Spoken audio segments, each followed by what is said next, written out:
Well, this weekend, the war in Afghanistan turned 11 years old. Already America's longest war, it's a war that continues to evolve as it continues to go on. Now, shortly after the attacks of 9/11, invading Afghanistan was seen as the best option to both retaliate and to defend the homeland. But it soon became clear that it would neither be easy nor short to complete the mission there. 2 years ago, President Obama sent an additional 33,000 troops, a surge to try to speed up and strengthen the war.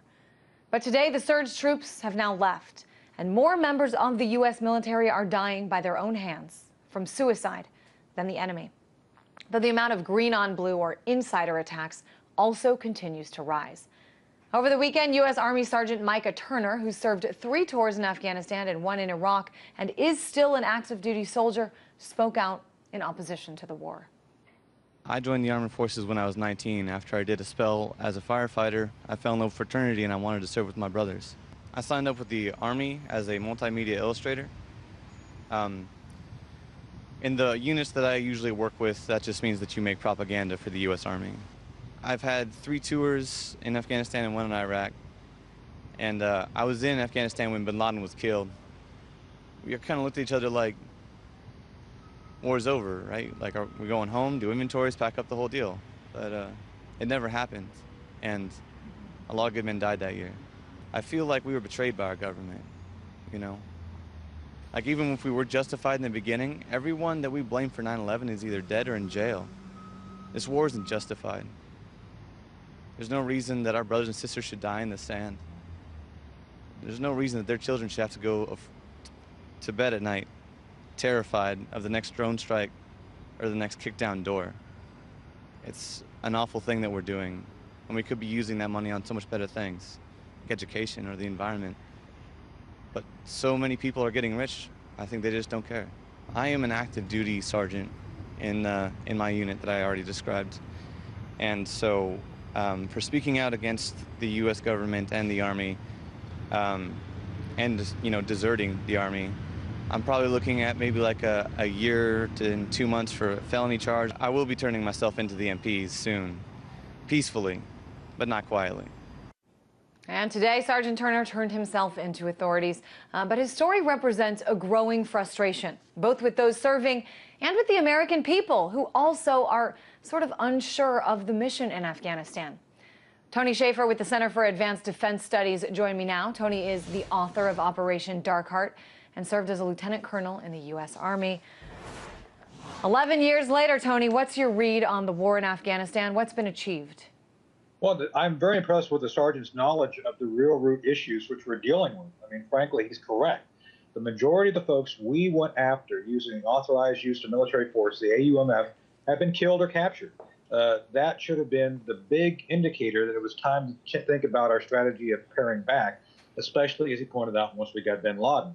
Instead, what you've seen is what my friend Jerry Doyle calls combat to commerce, where we've actually seen a full-on use of military resources to, quote-unquote, create a democracy for the Afghan people, which, frankly, as we're seeing right now, the more we step away, the less ready the Karzai government is to take it over. And most importantly here, I think, as he pointed out, and this is something you can go to the New York Times website and actually Google and look at, we actually won this in 2002-03. The change in policy which allowed us to start this counterinsurgency strategy is the root of the real problem. And let me be very clear on this. This is not a Bush or Obama problem, although I would say this administration has made it far worse.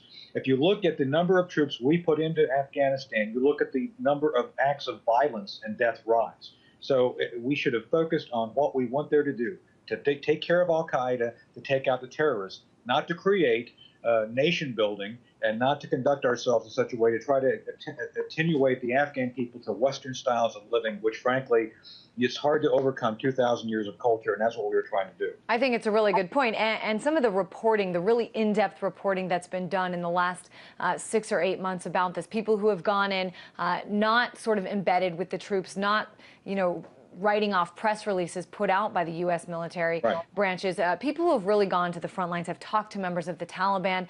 They say every time more troops leave Afghanistan, more Taliban will rise up. What, at this point, Tony, can realistically be tackled and fixed in Afghanistan? Well, there's three things I'll hit real quick. First, President Obama created the roots of his own policy failure by not looking at second and third order effects of his policy. First off, the rapid expansion of the Taliban military left it open for infiltration. According to Ambassador Ryan Crocker, 25% of the current Afghan army and police are Taliban insurgents or infiltrators. Secondly, never tell the enemy when you're leaving and how many troops you're going to be taking out. That's insane. We never told to anybody we've been in combat with before. So that's another mistake. With that said, if you're going to use the premise of establishing and maintaining an Afghan security force, I recommend they do what we did during the Cold War. We would actually bring whole units out of Latin America, out of Guatemala, out of Honduras, train them in the United States, make them a cohesive, relevant fighting force, and send them back in. And that way, as you see, we actually win counterinsurgency in Latin America by the fact we actually fought it in a way that actually created good governance. We have not done that in Afghanistan. Frankly, the time we have left, NATO could be helpful by taking whole units of Afghans, moving them to Germany, moving them to third countries, training them up as units, trying to create a real cohesion, a cohesion right now that military force in Afghanistan lacks. And even with that, the chances are very limited that we'll be successful. But Tony, I mean, when you talk about what happened in Latin America, I think it's important to point out that not everybody sort of views what happened there. Countries like Guatemala as, you know, a beautiful success story. I think there's still a lot of resentment there. And I think I don't disagree with you. There's a lot of resentment, of course, in Afghanistan, and even with a country that we worked closely with for several years, and I'm talking about Pakistan. Right. Last year, I know Pakistan gave us a deadline. They say you have to get your drones out of this country. After that, you know, drone strike that killed people. Ever since the Osama bin Laden raid that was done by the U.S. without knowledge or help by Pakistan, that relationship has certainly been very tarnished. I guess I want to get your take, Tony, on your role that drones have played. This certainly means it's brought Pakistan into the war. It's brought a whole lot of other factions in. Well, like so much during this war, we have found things which we can start relying upon as crutches. For example, one of the issues early on with the Afghans were night raids. Look, night raids on the face of it are not an issue that should have been negotiated away. It is one technique. But like so many things which work, you become overly reliant on it. Same thing with drones. Drones are something that should have been used sparingly. They are not a surgical weapon. I dispute everything that was said, especially when John Brennan came out 2 years ago and said, we're not killing civilians. It's inevitable you will kill civilians. And the whole insanity of that comment told me from then on that there was no serious effort by this administration to get it right.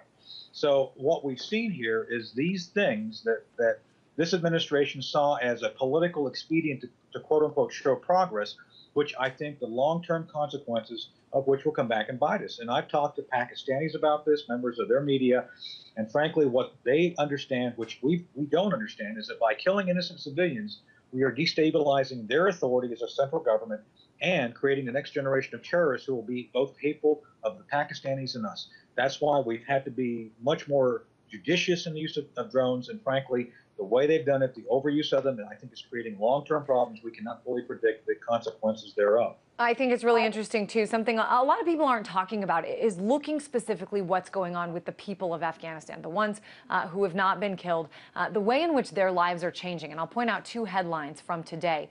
One of them says 700 kilograms, so that's more than 1,500 pounds of opium was seized in Afghanistan. So clearly, the opium trade is still alive and well. Afghanistan said to produce about 90% of the world's opium, which is, of course, the main ingredient in heroin. But this is interesting. It turns out another drug is becoming a sort of economic lifeline for the Afghan people. This headline in The Guardian, which says more Afghan families are turning to cannabis cultivation. So, Tony, talk a little bit about this increase, essentially, of drug farmers in Afghanistan and what we can learn from some of these numbers. Well, first off, this is something we recognized as intelligence officers would become a real issue later in the war back in 2003, and it was not addressed, and now you have a huge problem. With that said, the Afghan people, the farmers, can only really make a profit from these elements. We've never seriously considered agrarian reform and actually crop replacement. That's one of the things you see now. So by the fact we've never paid attention to the economic underpinnings of this country, we're somehow now surprised at the results of drugs becoming the main cash crop again, and now cannabis becomes another issue. Frankly, this again goes to the entire flawed strategy of trying to basically insinuate ourselves into the situation and not actually do the things we promised to do. And now at the end, we're kind of surprised by it. The other issue here has not been well reported. NATO has actually been at times caught, as well as the Afghan government, helping move these opiates, which is kind of insane. The very people who are supposed to be stopping this sort of thing have been participating in it. And I think, again, that's something that's going to come out more and more as we draw down the troops and start shutting down the war there. Yeah, certainly some people who have served there have talked about having to have that good relationship with some of these opium farmers in order to be able to cross their land, in order to be able to do some basic things in the country. You sort of have to, work with them. It's really interesting what's going on. And as you said, we're going to start hearing a lot more about some of these less talked about issues as this war continues. Tony Schaefer with the Center for Advanced Defense Studies. He's also the author of the book Operation Dark Heart. Thank you, Christine.